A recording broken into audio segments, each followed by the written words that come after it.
Mabuhay maligayang pagbabalik sa aking YouTube channel. It's 12:49 a.m. My gosh, ayun na, talagang pag December, grabe, no, nakakapagod talaga siya. Yung, kumbaga, ang aga ng ang mga lakad, tapos gabing-gabi na yung uwi. But of course, hindi ko pwedeng palampasin ang mga panahong ito, ang mga pagkakataong ito na na-invite nga tayo na i-cover ang mga press conferences ng mga pelikulang kasali sa Metro Manila Film Festival, katulad nga nitong Call Me Mother na ginanap ang MediaCon kanina sa Vice Comedy Club. The call time is 4 p.m. But of course, you have to may lunch.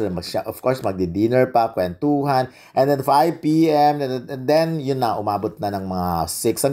Actually, parang feeling ko mga 7:30 na natapos yung press con. So, sa mga next vlog ko na lang yung mga ibang pinag-usapan doon. But of course, ayan na, pasensya na. Alam mo, ang purpose siguro kaya doon ginawa may red carpet doon sa harap ng Vice Comedy Club. At eto nag-invite talaga sila ng mga, feeling ko nag-invite ng mga fans. Of course, dapat lang naman para ma-witness. Kasi marami rin akong kakilalang mga member ng mga fans club na nag-attend kanina, nagulat nga ako. Again, di ba, sabi ko nga may mga fans noon na ngayon ay nagba-vlog na rin. Content creator na rin. But anyways, ayun na si River Joseph, of course si Esnir, and of course si Shuvi Etrata. Di ba marami ang natuwa na makita siya doon kasi alam naman natin recently na may mga issue between Vice Ganda and Shubi na kaya siya sinasabi nga na hindi natutuwa si Vice Ganda kay Shuvi na nainis dahil nga sa mga videos na naglabasan noon. So wala pang clear na kwento about that, hindi pa naman yun napag-usapan. But anyways, may mga nagagalit nga, may mga nagko-comment, of course, magjowa.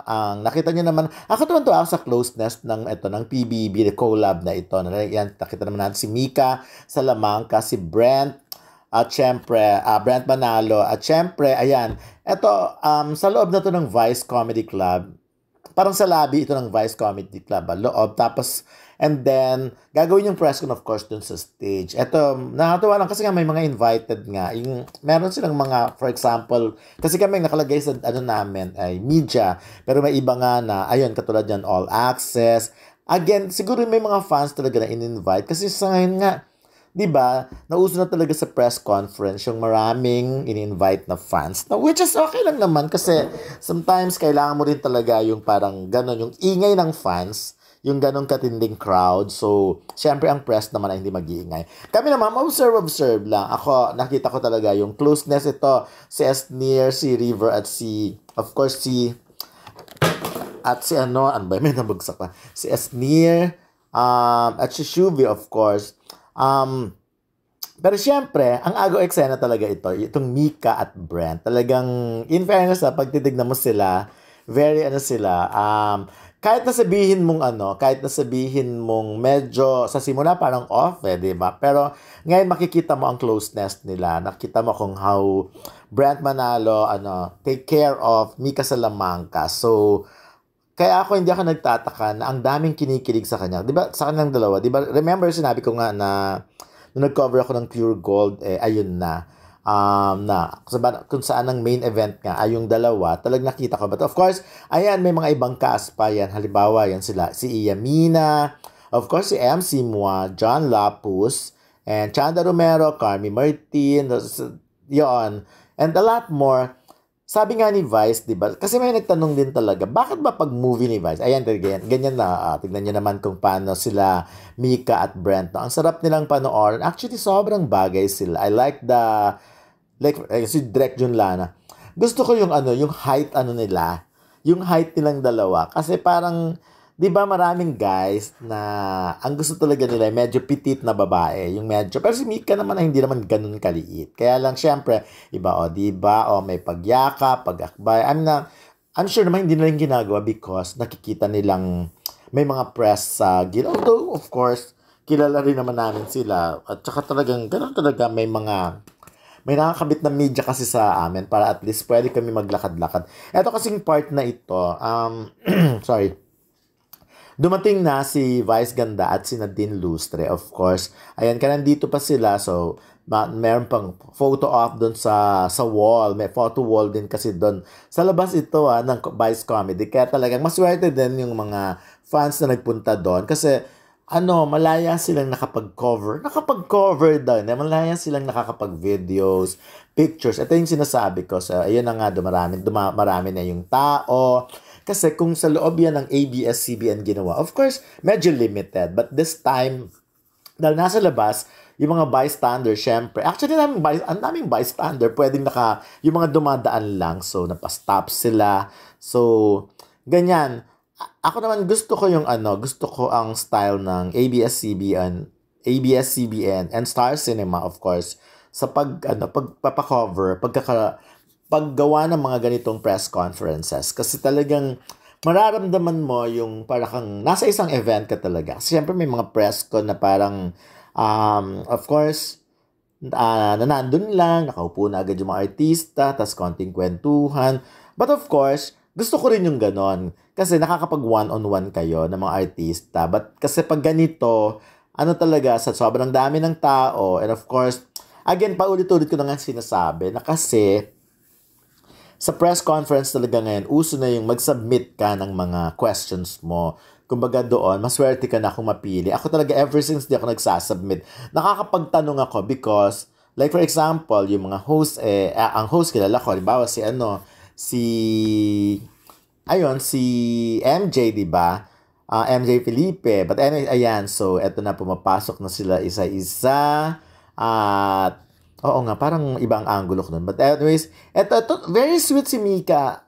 In fairness, very sweet talaga si Mika at si Brent.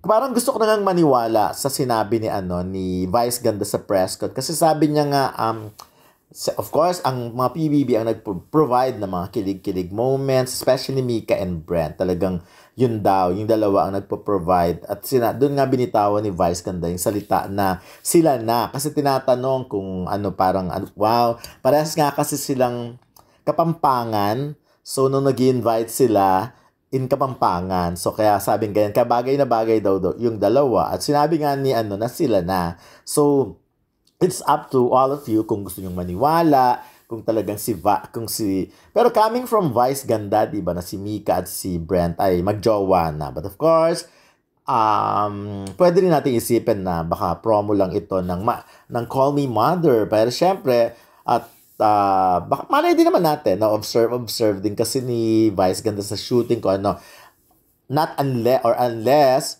magaling talagang magdala yung Mika at Brent, di ba? Yung Brent, magaling silang magdala ng sarili nila na pag nasa labas sila, they look good together at talagang nagagawa nila yung mga bagay na nagagawa ng totoong magka-love team. Actually, sa ganito naman, sa mga love team naman ito, dahil sa tagal na rin na nakita namin yung mga love team na yan,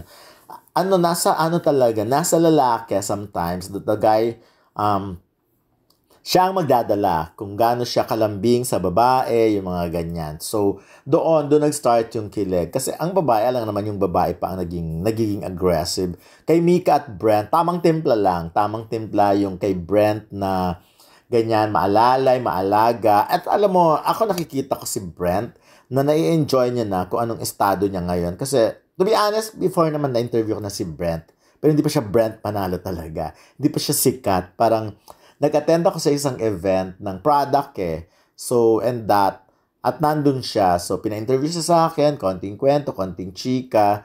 So, ayun na. Ngayon, ibang brand na ito, of course. At sabi nga niya, di ba, sa interview namin sa kanya sa ABS-CBN, nung nanalo na siya, sabing ganyan, dati naman daw, wala masyado nag-interview sa kanya, konti-konti. Katulad nga, part nga ako noon. Ngayon talaga, parang isang grupo na ng press ang gusto mag-interview sa kanya. I hope ma-maintain nilang dalawa yung ganyan. Sana masundan ng pelikula ng dalawa. Kasi, eto pa, first movie nila together. So, I hope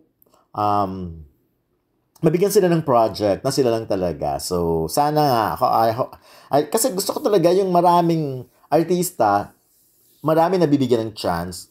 Sa showbiz naman matibay 'di ba? Alam naman natin 'yon. At talagang kung swerte ka at may talent ka, yun. Doon mo kailangan mapatunayan mo na karapat-dapat ka sa ganyan. So eto na, para sa mga nakapunta na sa Vice Comedy Club, yan, ganyan ang itsura, of course. Sorry. Ayan yung stage. Grabe, inuubo na ako kasi naman, tignan mo. alaunan na. But anyways, ayan. So, gusto ko parang mag-focus na lang tayo dun sa kung ano man. Like, halimbawa, ano ba, yung tungkol lang kila Mika at Brent. But anyways, ganyan ang event. Ngayon natutuwa ako mag-cover. Alam ko naman na sa ngayon, parami pa ng parami ang mga event. At talagang abangan na lang natin ang mga susunod na kabanata. Yan na muna for now.